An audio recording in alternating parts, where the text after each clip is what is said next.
It's a technology that predates MRIs, video games, and even the Post-it note. But email still confounds too many of us. And it's not like we don't get any practice. We send over 200 billion emails a day. But still, many people approach email as either a long text message or the rough draft of an essay and don't understand that email is its own form of writing. And there are things that you should and things that you should not do in this form of writing.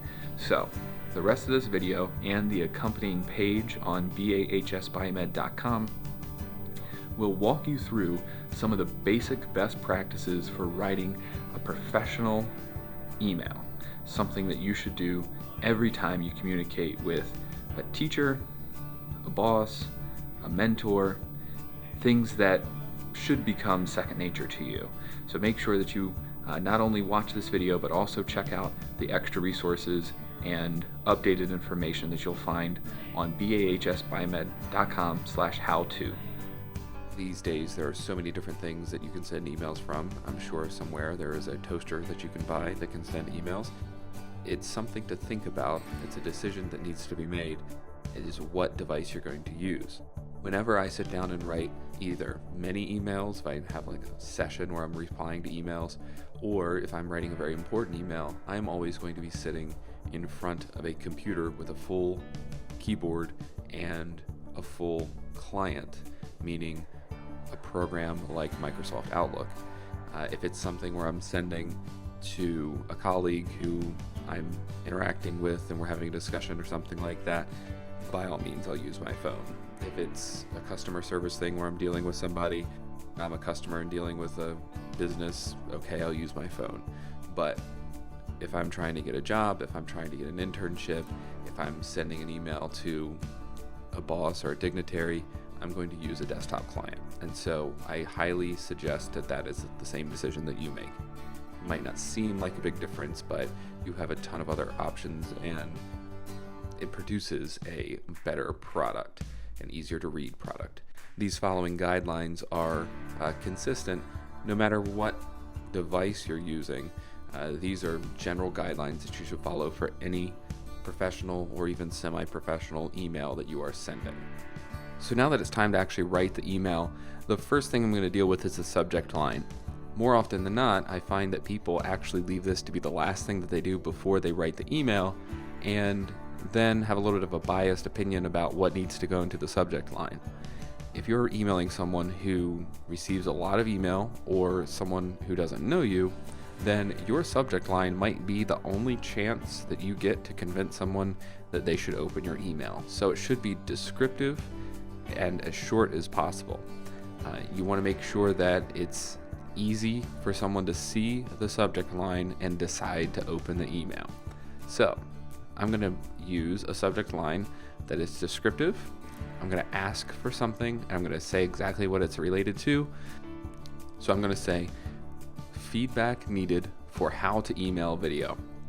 This is going to be very easy for the person to find. They're going to understand what's necessary based on the subject line when they read the email. The next tip to consider is only if it's applicable, but if so, you should definitely attach your files now. You're sending this email and you know you're going to be attaching a file, and before you get caught up in writing the email, go ahead and attach the thing that you're worried about.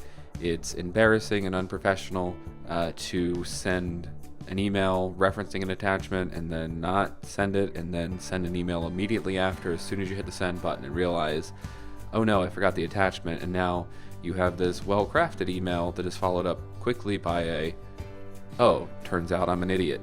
Here's the file that I meant to attach but I forgot. And it immediately discredits all the effort that you just did. So I'm going to go ahead and attach the file that I am interested in attaching. And I already have one that is named, and it's the one I want to send. So I'm going to go ahead and choose this. Notice that I have named it specifically. I didn't just allow it to be the same name as it was when I downloaded image dash whatever and renamed this file to be very descriptive of exactly what it is. So this is a Gettysburg Address script and it is a high resolution file, and I'm making sure that it's very clear to the person who is receiving this email exactly what it is.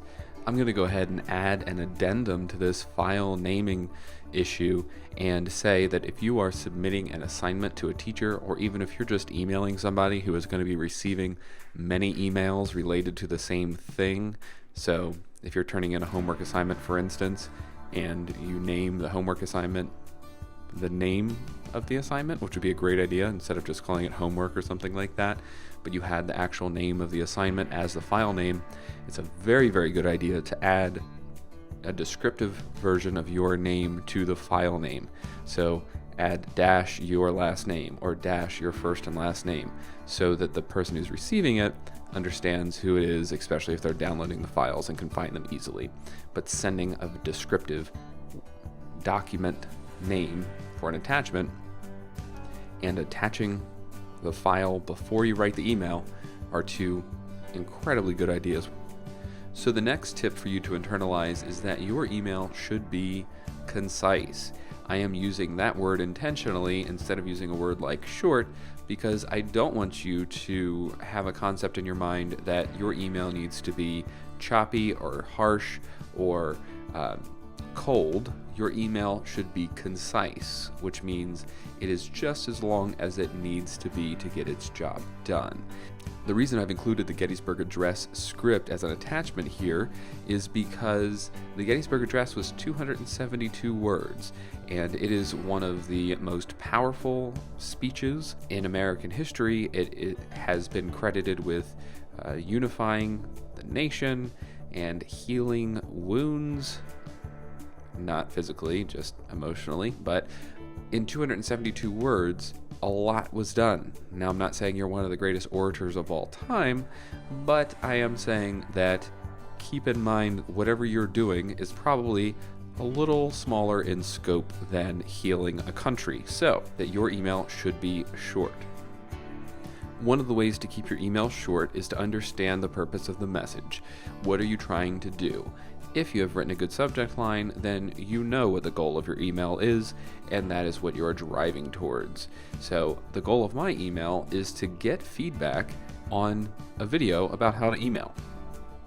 I've set up context and explained to the recipient why I need their help and what I think the purpose will be for it, and then I'm asking for their help.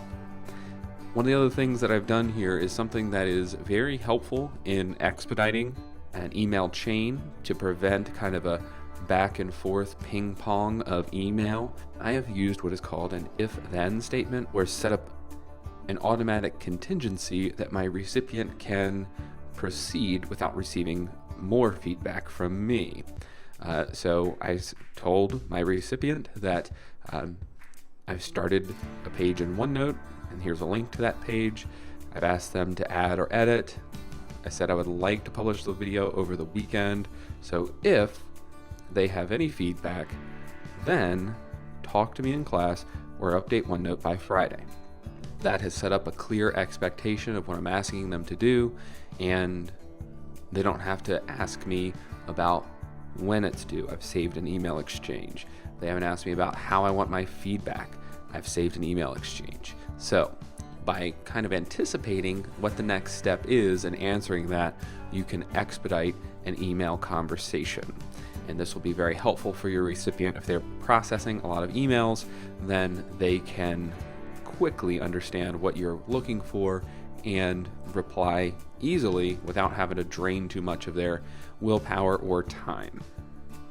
There are a couple things that I'd like to point out about this email that I often do not receive from not only students, but also some of my fellow educators. But anyway, a couple things that you should consider when you're writing your email. The first one is using full sentences.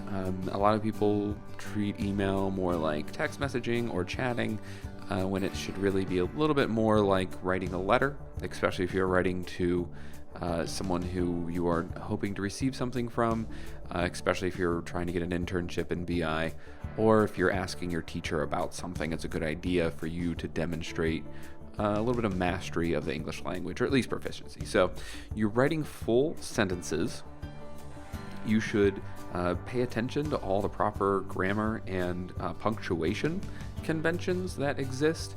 And one of my favorite tools for that, because that is something I am not great at myself, but I recognize is important, so I have to go through extra steps to make sure that I'm doing that well, is this. Grammarly is an extension for Chrome, and you should absolutely have it installed on your version of Chrome on your device. Not only is it amazing when you are using it to write emails, but also when you're filling in forms or other things online, it is considerably better than the built-in spell checker on any operating system or program, including Microsoft Office products. It is very, very good at not only spell check stuff, those like typical things that spell checks don't always catch but are actually spelling errors, but it's very good at punctuation and grammar and things like that, detecting different types of voice that you're using and helping you correct it. You can click this link right here and you'll get a free premium account for a week. Not a very long time, but you at least get to experience some of the really cool stuff. So maybe you save it for when you're going to write a ton of emails, but it's very, very helpful even in its free version. Also, spelling obviously is important, but one of the things that people mess up on all the time, just beyond regular spelling, and one of the things that you should absolutely, without a doubt, never mess up if you're asking somebody for help, is spelling their name. Make sure that you are spelling their name correctly. Make sure you are spelling their title, where they work, all those things that are incredibly important to that person. Do not offend that person by not spelling those things correctly. So make sure that you're using full sentences. Make sure that you are spelling in general well, but also absolutely the names of every body and everything you are talking about. And the punctuation and grammar should be writing English essay level. If you're asking for a professional to help you or to do something for you, you should make sure that you come across in your writing as if you deserve it. And then one of the things that even I, as an incredibly sarcastic person, would suggest you do not do is use any type of sarcasm or jokes in your email. Sarcasm and jokes typically only come across if they are delivered well with the spoken word, and writing an email doesn't have a lot of spoken word in it. So leave sarcasm and jokes out of your email. Keep it short, keep it professional, keep it courteous, and save the jokes for in person. I would also like to point out that this email has 2 distinct paragraphs. My screen is really wide, so it looks like it's just one line and another line, which even if it is just 2 different lines, I'm splitting up my text based on ideas. The first paragraph is about building camaraderie and explaining the importance of why this needs to happen, and the second paragraph is about what I'm asking the person to do. They are separate concepts and thus separate paragraphs. Do not send a mega block of text unless that is all one concept, but it's probably not the case. If so, you're not writing it very well. Make sure you're breaking up your email so it's easier to read, and a good idea is breaking it up so that the request that you're asking of the person is its own paragraph, so it's easy for that person to find and read and find again when they come back to your email later, without having to read a whole mega block of text. One of the other things that people often overlook is the signature block, which you have down here at the end of your email. If you want, you can definitely set these things up as defaults. I have a default for sending an email, and I have a default that has a slightly different signature for replies and forwards. But even if you don't have a bunch of titles and other things going on in your signature, one of the things that must be there is your name. Your full name, not necessarily your full legal name, middle name, and all that type of stuff, but your identifiable name that the person will be using to contact and reference you in the future should be at the end of your email. If you are contacting someone about an internship or something like that, it's probably not a bad idea to include something along the lines of that you're a biomedical sciences student, a Bel Air High School student, something along those lines. But your signature is important. Don't just leave it to the default sent from my iPhone or sent from my Verizon 4G. Like, don't have that stuff down in your email. Nobody cares what you sent it from. They want to look at the end of your email and see who you are, and that will not only help make things clear for the person if your email address doesn't exactly show who you are, but it'll make it easier for them to search for you later if they search through their email. So the signature block is incredibly important. Definitely take some time at some point and set yours up so you don't have to do it over and over again. So the very last thing that I'm going to do after I have my clear subject line, I have my attachments that are well named, I have written my email and I've made sure that it is concise, uses correct grammar and spelling and punctuation, I have clear requests and if-then statements. After I've taken my time and crafted this email, now I'm going to put the address in. People usually do this as the very first thing they're going to do, and this just sets you up for failure basically, because having that in there is essentially a bomb waiting to go off. If you're in the middle of writing the email and you accidentally hit send, or you hit the wrong keyboard shortcut and send the email, lots of things can go wrong, and there's no real point in putting that person's address in there until you are 100% done. And that way you kind of prevent any possible accidents, and you don't lose out on anything by doing it either. So I'm going to go ahead and address this to my recipient. I have no one I'm sending a carbon copy of this email to, so I don't have to worry about that. Everything's done, so now I can go ahead and hit send.